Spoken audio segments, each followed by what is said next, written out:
कहानी शुरू होती है जहाँ बड़े बड़े मॉन्स्टर्स ने इस दुनिया पे हमला किया हुआ है। खतरनाक दिखने वाले ये मॉन्स्टर इंसानों का शिकार कर करके उन्हें मारने लगे, यहाँ तक कि इंसान इस दुनिया में खत्म ही हो गए। समझ नहीं आ रही कि आखिर ये मॉन्स्टर आए कहाँ से। किसी को लगता था कि ये उनके गुनाहों की सजा है, तो किसी को लगा कि शायद ये बिच्छू या जहरीले कीड़े के काटने से ही इंसानों के अंदर ऐसी इन्फेक्शन फैली कि इंसान मॉन्स्टर बन गए। सबकी सब कहानियाँ, कोई भी असल रीजन नहीं जानता था। खैर, यही एक टाउन में हमें एक सर्वाइवर पॉल को दिखाया जाता है, जो इस वक्त जब टाउन में ही अपनी जरूरत का सामान इकट्ठा कर रहा था, तभी अचानक सायरन्स बजना शुरू हो जाते हैं। वो अपनी जान बचाने के लिए भागता है। गलियों से गुजरते हुए चारों तरफ उसके खतरा ही खतरा था।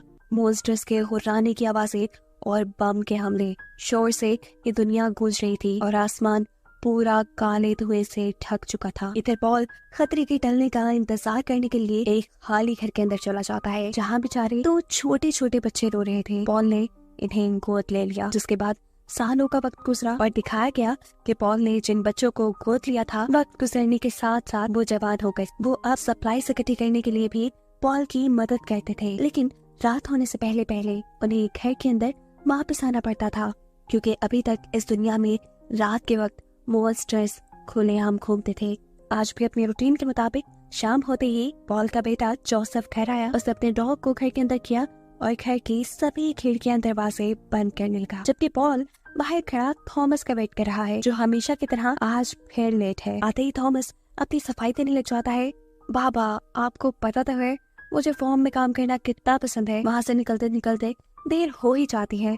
ये फॉर्म्स जहाँ पर थॉमस काम करता था, असल में वो उनके नेबर्स के थे। पॉल यहाँ उसे वार्न करता है कि अगर अगली मर्तबा लेट हुए ना, बाउंड्री से बाहर निकलने की बच्चों इजाजत नहीं मिलेगी। ये लोग खाना खाने से पहले दरवाजे खिड़कियाँ चेक करते हैं कि वो अच्छी तरह लॉक है कि नहीं। इसके बाद इन्हें मिला था रात का शानदार डिनर, और बिल्कुल डिनर के दरमियान में जोसेफ थॉमस के फॉर्म में जाने का मजाक उड़ाता है, क्योंकि इसे पता था थॉमस उनकी नेबर रोज को पसंद करता था। बस जोसेफ का छेड़ना था कि उसे इतना गुस्सा आ गया कि दोनों में हाथापाई शुरू हो गई। और यहाँ गुस्से से सिर्फ यही कहता है, नीचे बैठ जाओ, तुम लोग इंसान हो, कोई जानवर नहीं। इतनी बुरी तरह से कौन लड़ता है। अचानक ही पॉल नोटिस करता है कि उनका डॉग आज अजीब तरीके से जमीन को बार बार रगड़ रहा था। दरवाजा भी उन्हें ऐसे फील हुआ कि जैसे कोई उसे खटखटा रहा है। थॉमस और पॉल चेक करने के लिए जाते हैं, तो पता चलता है कि जिस खतरे से वो इतने सालों से बचते आ रहे थे, आज वही खतरा उनके दरवाजे पे था। बाहर दरवाजे पे मॉन्स्टर्स थे जो उनके घर में घुसने की कोशिश कर रहे थे। पॉल और थॉमस जोर से दरवाजे को बंद रखने की कोशिश करते हैं ताकि क्रिएचर अंदर ना जाए। यहाँ थॉमस जोसेफ को डांटता है, तुम क्या वहाँ बैठे हुए कर रहे हो, आकर हमारी मदद क्यों नहीं कर रहे, देख ही रहे कितनी बड़ी प्रॉब्लम है। जवाब में जोसेफ कहता है, नहीं, मैं उसका बिहेवियर नोटिस कर रहा था।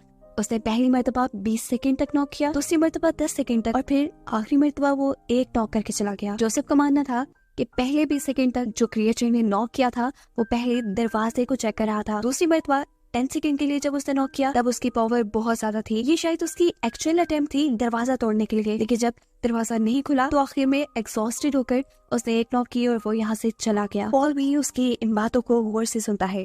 अब सुबह हो जाती है, खतरा फिलहाल के लिए उनके ऊपर से टल गया था। बाहर जाकर पॉल दरवाजे पे क्रिएचर के नाखूनों के निशान देखता है। पूरा दिन काम में गुजर जाता है। पॉल नोटिस कहता है कि थॉमस ने तो आज बहुत काम किया था, लेकिन जोसेफ पूरा दिन घर से ही नहीं निकला। वो जब जाके उसे चेक करता है तो जोसेफ एक कार बनाने की कोशिश कर रहा था। पॉल के अंदर जाने पर वो उसे देखकर कहता है, मैं तंग आ गया हूँ रोज रोज इस डरी हुई जिंदगी से। मैं चाहता हूँ हम यहाँ से कहीं भाग चले, इसीलिए बस ये बना रहा था। पता नहीं ये चल भी पाएगी या नहीं। पॉल इस जेबनुमा कार को अच्छी तरह चेक करने के बाद जोसेफ को शाबाशी दिए बगैर नहीं रह सका था। उसे पता नहीं कैसे, लेकिन ये फिट कार बनाई थी। पॉल की थोड़ी सी चेंजेस करने के बाद ये चल भी पड़ती है। इसी खुशी में पॉल उन्हें ड्राइव सिखाने के लिए ले जाता है और इन दोनों को रिवर साइड पर ड्राइव करने के लिए भेज देता है। थॉमस को गुस्सा आ गया, क्योंकि उसने वादा किया था थॉमस को फॉर्म्स पे ले जाने का। पॉल कहता है, थॉमस आज ये काम ज्यादा जरूरी है। तो गुस्से वाला मुंह बनाते हुए थॉमस जोसेफ के साथ निकल तो जाता है, लेकिन उसका मूड तभी ठीक हो गया जब जोसेफ ने अपनी गाड़ी फॉर्म्स की तरफ मोड़ी। थॉमस खुशी खुशी फॉर्म्स के अंदर रुक जाता है और कहता है, तुम जाओ, तुमने जहाँ जाना है, बस वापस जाते हुए मुझे यहाँ से पिक करते जाना। दूसरी तरफ हम पॉल को देखते हैं जो अपने घर के दरवाजे पर मॉन्स्टर के पंजों के निशान दिख रहा था। एक नई लकड़ी से वो इन दरवाजों को ठीक करता है और फिर अपने ही साथ अच्छा वक्त गुजारने के लिए वाटरफॉल्स की तरफ चले जाता है, जहाँ उसे बिना एक मिस्टीरियस ब्लैक कलर का केव। दूसरी तरफ जोसेफ भी रिवर साइड पर आ चुका था। वो अपने आप को एक रस्सी के साथ बांधता है और यहाँ खाली पड़ी शिप के अंदर चला जाता है। उसे यहाँ से सप्लाईज इकट्ठी करनी थी। वो शिप को गौर से देखता है और एक कंपार्टमेंट के पास आकर जैसे ही वो वहाँ के कैबिन खोलता है तो बहुत सारे बग्स अचानक उसके ऊपर हमला कर देते हैं। उसकी बॉडी पूरी तरह से कवर थी, लेकिन फिर भी बग किसी तरह उसे काटना चाह रहे थे। अपनी जान बचाने के लिए जोसेफ को यहाँ से निकलना ही पड़ा। थॉमस भी फॉर्म्स में काम करने में मसरूफ था, लेकिन काम तो सारा बहाना था। यहाँ काम करने के बाद वो अपनी दोस्त से मिलता है। ये लोग एक दरख्त के पास बैठकर अच्छा टाइम गुजारते हैं, जिस दरख्त के नीचे ये लोग बचपन से बैठते आ रहे थे। बातें करते करते ये लोग उदास हो जाते हैं, क्योंकि ये लोग भी अभी तक इस पहेली को नहीं सुलझा पाए थे कि आखिर इस दुनिया का ये हाल हुआ कैसे है। अब वो लोग देखते हैं कि शाम होने वाली है। सूरज ढलने से पहले उन्हें अपने घर वापस जाना है, इसलिए थॉमस फॉर्म से बाहर की तरफ भागता है और जाने से पहले वो दोनों हग करते हैं। यहाँ पॉल जब वाटरफॉल से घर वापस लौटता है तो वो भी ये देखकर परेशान था कि उनका डॉग घर से बाहर है, जबकि उसके दोनों बेटे तो अभी तक घर आए ही नहीं। जोसेफ जल्दी से गाड़ी स्टार्ट करके वापसी के लिए निकलता है, जबकि थॉमस तेजी से भागते हुए अपने घर की तरफ बढ़ रहा था। लेकिन इस सब के दरमियान वो जमीन पे बने हुए एक अजीब से गड्ढे के अंदर फंस जाता है। जैसे ही जोसेफ यहाँ पहुंचा उसे पिक करने के लिए, उसे थॉमस कहीं नहीं मिला। ये देख उसे बहुत ज्यादा घबराहट होने लगी। कुछ ना समझ आने पे वो जल्दी से अपने घर जाता है और अपने डैड को सारी बात बता देता है कि कैसे उसने थॉमस को फॉर्म से छोड़ा था, लेकिन अब उसे थॉमस कहीं नहीं मिला। उफ जोसेफ, ये तुम लोगों ने क्या कर दिया। अच्छा फिलहाल तुम रिलैक्स रहो और अंदर जाओ, सभी विंडोज और डोर्स अच्छे से लॉक कर लेना। मैं डॉग के साथ थॉमस को ढूंढने जा रहा हूँ। ये कहते ही वो घर से निकल गए। यहाँ अब हमें उस घड़ी का सीन दिखाया जाता है जिसमें थॉमस फंसा हुआ था। चारों तरफ अंधेरा ही अंधेरा था। थॉमस अपने पास मौजूद लाइटर से एक लकड़ी पर आग जलाकर इस घड़ी के अंदर देखने की कोशिश करता है। उसके होश तब उड़े जब उसने यहाँ पे एक अजीब काले रंग का हाथ देखा। इससे पहले कि ये मॉन्स्टर थॉमस पे ही हमला करता, यहाँ थॉमस अपने पास से एक छोटा सा चाकू निकालता है और इस क्रिएचर के हाथ पे ही हमला कर देता है। उसके ऐसा कहते ही मॉन्स्टर्स गुस्से में आ चुके थे। वो मॉन्स्टर इस घड़े से बाहर निकलता है, इससे पहले ही थॉमस पीछे हो जाता है, लेकिन पीछे भी एक बहुत बड़ा सा मॉन्स्टर था जिसने बुरी तरह से थॉमस के मुंह को पकड़ लिया था। थॉमस को सांस लेने में भी मुश्किल हो रही थी और इससे पहले कि वो मर जाता, यहाँ उसे बचाने के लिए पॉल आ जाता है। पॉल ने पीछे से क्रिएचर को पकड़ते हुए उसके हाथ से पहले थॉमस को छुड़ाया और फिर अपने चाकू से उसे बुरी तरह मार। शुक्र है कि थॉमस की जान बच गई थी, पर अब मसला ये था कि रात काफी हो चुकी थी। इस वक्त घने जंगलों में थे और भागकर घर की तरफ जाना खतरे से खाली नहीं था, क्योंकि रात में हर तरफ खुलेआम मॉन्स्टर्स घूमते थे। इन्हें यहीं करीब एक टनल नजर आती है। इसमें चलते चलते ये लोग एक अजीब जमीन में बनी हुई दरार तक पहुंच जाते हैं। पॉल को लगा कि रात यहीं गुजारना सेफ होगा। अपनी हिफाजत के लिए ये लोग इस जगह की एंट्रेंस को भी ब्लॉक कर देते हैं।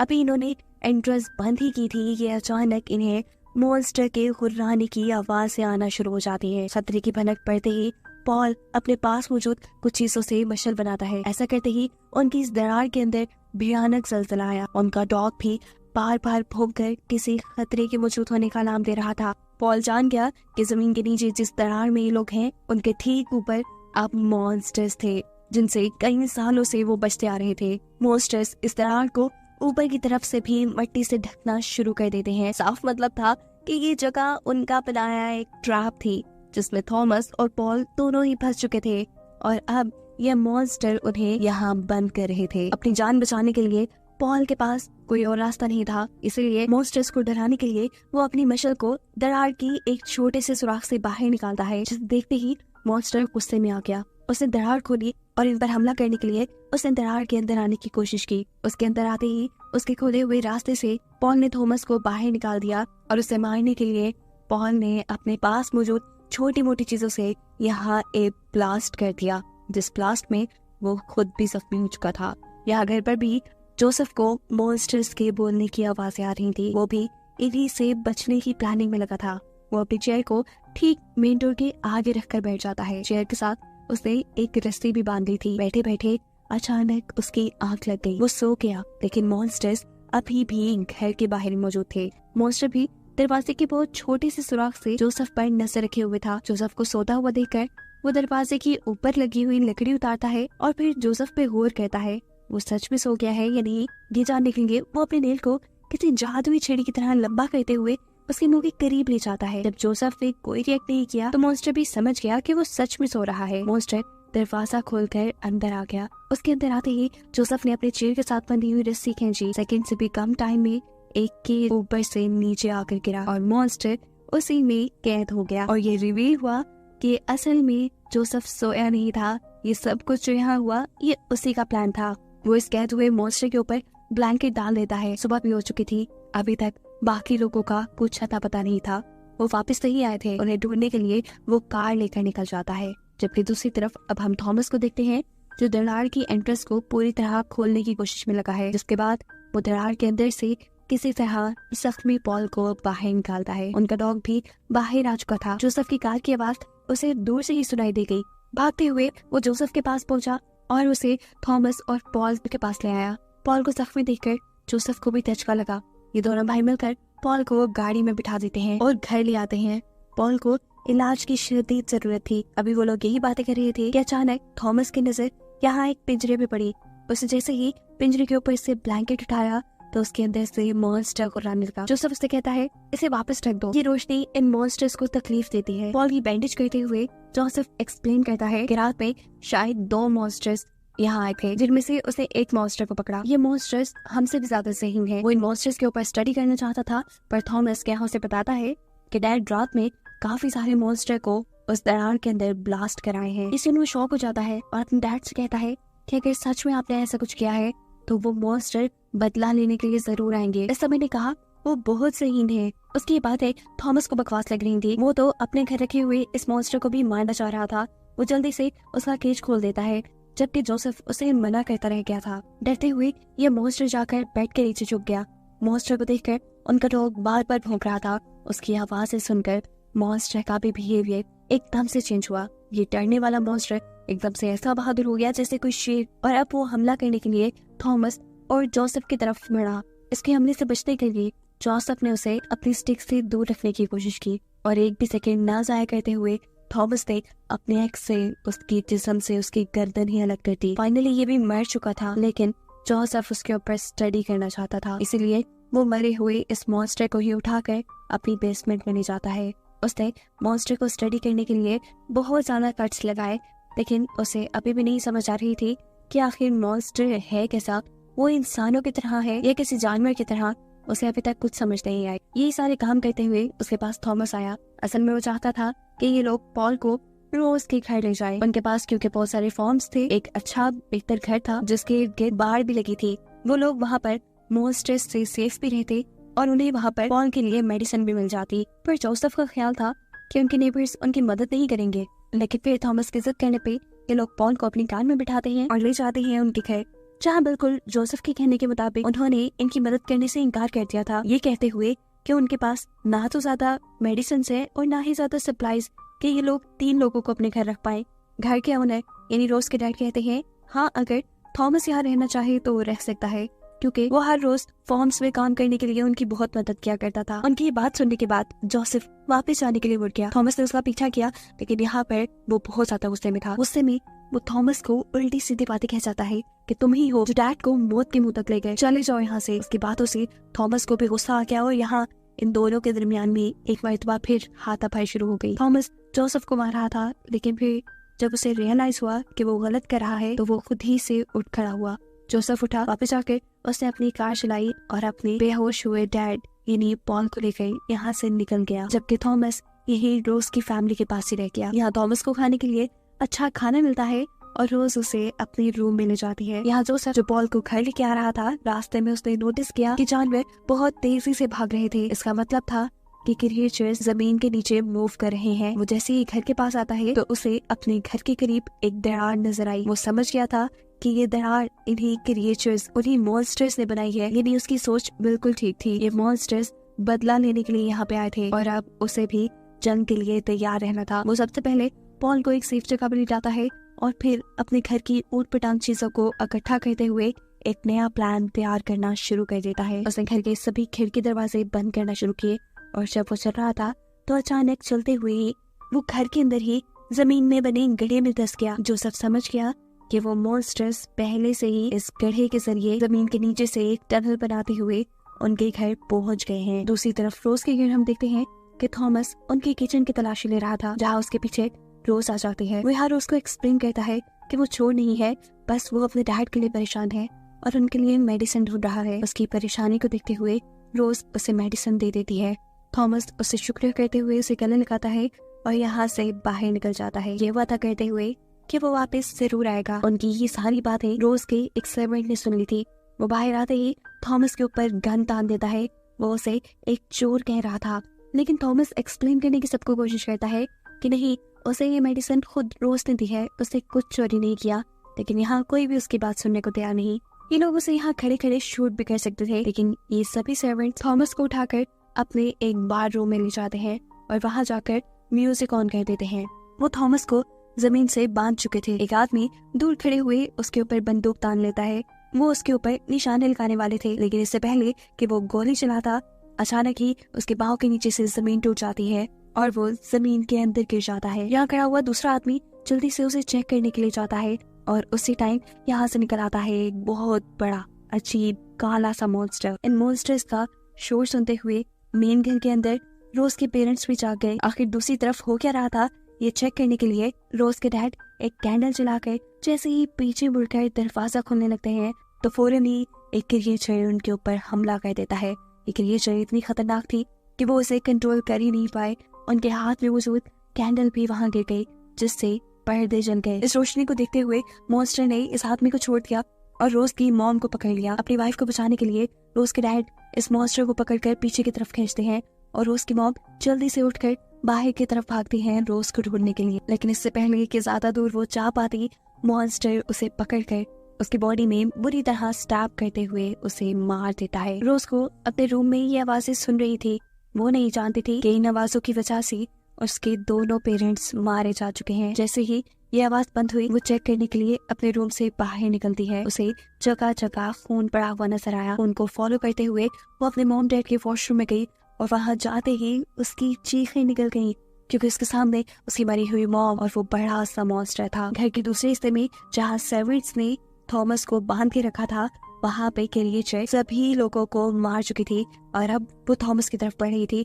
थॉमस अपने आप को बचाने के लिए जल्दी जल्दी हाथ पांव चलाता है। मुश्किल से अपने आप को छुड़वाते हुए वो पीछे की तरफ भागने की कोशिश तो कर रहा था, लेकिन वो इस कोशिश में नाकाम हो जाता, क्योंकि अब मॉन्स्टर बिल्कुल उसको मारने के लिए उसके सामने था। लेकिन वक्त रहते ही यहाँ रोज एंट्री कर लेती है एक बंदूक के साथ और वो मॉन्स्टर को शूट करते हुए उसे मार देती है। इस मॉन्स्टर से ये लोग बच गए थे। जल्दी से ये लोग भागते हुए बाहर आते हैं और थॉमस देखता है कि रोज का पूरा घर जल चुका है। रोज यहाँ उसे बताती है कि उसके पेरेंट्स भी मारे गए। ये सुनकर थॉमस दुखी होता है, लेकिन अभी जिसों का टाइम नहीं था।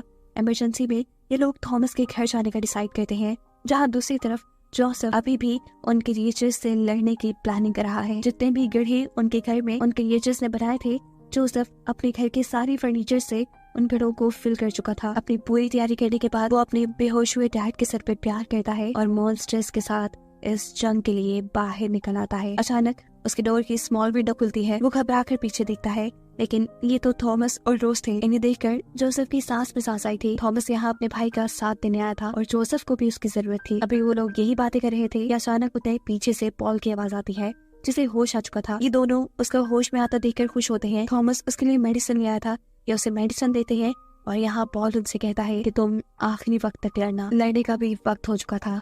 जोसेफ यहाँ बाकी दोनों लोगों से अपना प्लान शेयर करता है और ये लोग अपने पास मौजूद सभी गैस और पेट्रोल को इकट्ठा करना शुरू कर देते हैं। घर में जगह जगह पेट्रोल फेंकने के बाद और गैस सिलेंडर्स रखने के बाद वो अपनी एक ओल्ड फ्रीजर को घर के बिल्कुल दरमियान में रख देते हैं। रोज यहाँ बची कुछ विंडोज को भी बंद कर रही थी। इसके बाद ये सभी छोटे छोटे क्रैकर्स, माचिस और ऐसी चीजें जिनसे आग जलाई जा सकती थी, उसे अपने घर में फैला देते हैं। यहाँ तक कि अपने डैड की सिगरेट्स को भी। ये सारी तैयारी उनकी हो चुकी थी। वो देखते हैं कि मॉन्स्टर के बनाए हुए जिस होल को उन्होंने फर्नीचर से कवर किया था, अब फर्नीचर हिलने लगा था। यानी यहाँ पे मॉन्स्टर आ चुका है। और दूसरी तरफ जिस रूम में पॉल है, उसकी चिमनी से भी एक मॉन्स्टर पॉल के रूम में आ चुका है। यहाँ होल के अंदर से भी मॉन्स्टर निकल चुका था, जिसके ऊपर थॉमस पीछे से हमला करता है, लेकिन ये मॉन्स्टर मरता नहीं। वो उल्टा थॉमस पर हमला करता है और इससे पहले कि थॉमस मर जाता, इस मर्तबा थॉमस उसके सर के ऊपर हमला करते हुए उसे ही मार देता है। एक तीसरा मॉन्स्टर यहाँ पर रोज के ऊपर हमला कर चुका था। अपनी जान बचाने के लिए वो इस मॉन्स्टर को अपनी गन से शूट करके मार देती है। इसी दौरान उनके पास खून से लथपथ पॉल आता है जिसके ऊपर मॉन्स्टर ने हमला किया था, लेकिन वो भी मॉन्स्टर को मारने में कामयाब हो चुका था। एक के बाद एक काफी सारे मॉन्स्टर यहाँ आ चुके थे। पॉल उन्हें अपनी गन से शूट करता है, लेकिन इतने सारे मॉन्स्टर को मारने के बावजूद भी बहुत से मॉन्स्टर्स और इनके पास आ चुके थे। पॉल की बंदूक से गोलियां खत्म हो चुकी थी। किसी को पॉल अपनी बंदूक के बैक से मारता है तो कहीं पीछे से रोज और जोसेफ इन मॉन्स्टर्स को मारते हैं, लेकिन मॉन्स्टर्स की तादाद बढ़ती ही जा रही थी। अपने आप को बचाने के लिए इस टाइम पॉल इन्हें इनके प्लान पे वर्क करने को कहता है कि तीनों जाकर उस फ्रीजर में बैठ जाते हैं जिसे ये लोग घर के अंदर लेकर आए थे। जिसके बाद पॉल इस पूरे घर में आग लगा देता है। पूरे घर में लकड़ी का फर्नीचर और जगह जगह पेट्रोल होने की वजह से ये घर किसी बॉम्ब की तरह ब्लास्ट हुआ था, जिस ब्लास्ट में काफी सारे मॉन्स्टर्स मर गए थे। फ्रीजर काफी देर तक हिलता रहा और जब ये फ्रीजर रुका तो इन्हें लगा कि वहाँ थोड़ा सुकून होगा। ये लोग जल्दी से फ्रीजर से बाहर निकले और इन्होंने पॉल को ढूंढने की कोशिश की, जो वहाँ उन्हें नजर नहीं आया। यहाँ जोसेफ जैसे ही एक वुड का पीस उठाता है तो नीचे से एक मॉन्स्टर जो इस टाइम जल भी रहा था उसके ऊपर हमला करने की कोशिश करता है। अपने आप को बचाने के लिए ये लोग फौरन घर से बाहर आते हैं और कार में बैठकर कार के जरिए यहाँ से भागना शुरू कर देते हैं, लेकिन जले हुए मॉन्स्टर अपने आप को एक टायर की शक्ल में बनाते हुए इनके पीछे पीछे थे। रोज अपनी गन से इनके ऊपर हमला कर रही थी, लेकिन कोई भी गोली इनके ऊपर जैसे असर ही नहीं कर रही थी। जैसे ही ये मॉन्स्टर से बना हुआ टायर इनके करीब आता है, रोज अपनी गन की बैक से उनके ऊपर हमला करती है और ये टायर टूट जाता है। मॉन्स्टर इधर उधर गिरकर मर गए, लेकिन इन्होंने गाड़ी चलाना बंद नहीं की। मीलों दूर जाके इन्होंने देखा कि मॉन्स्टर्स अब इनका पीछा नहीं कर रहे थे, यानी ये लोग सेफ थे। इस वक्त इन तीनों की नजर आसमान पे पड़ती है। काले आसमान पे चमकते हुए तारे। ये आज पहली मर्तबा ये नजारा देख रहे थे, क्योंकि हर रात इस नजारे से पहले ही ये लोग अपने घर में बंद हो जाया करते थे, लेकिन फाइनली अब मॉन्स्टर्स खत्म हो गए थे। सुबह होने पर जब ये अपने घर वापस आते हैं तो वहाँ कुछ भी नहीं था। ये लोग पॉल और रोज के पेरेंट्स का फनरल करते हैं और अपनी बची कुछ चीजें लेकर यहाँ से कहीं दूर जाने का फैसला कर लेते हैं। इन्हें यकीन था कि अब इनको ऐसी जंग नहीं लड़नी पड़ेगी और इन तीनों को एक साथ दिखाते हुए ये कहानी यही खत्म हो जाती है।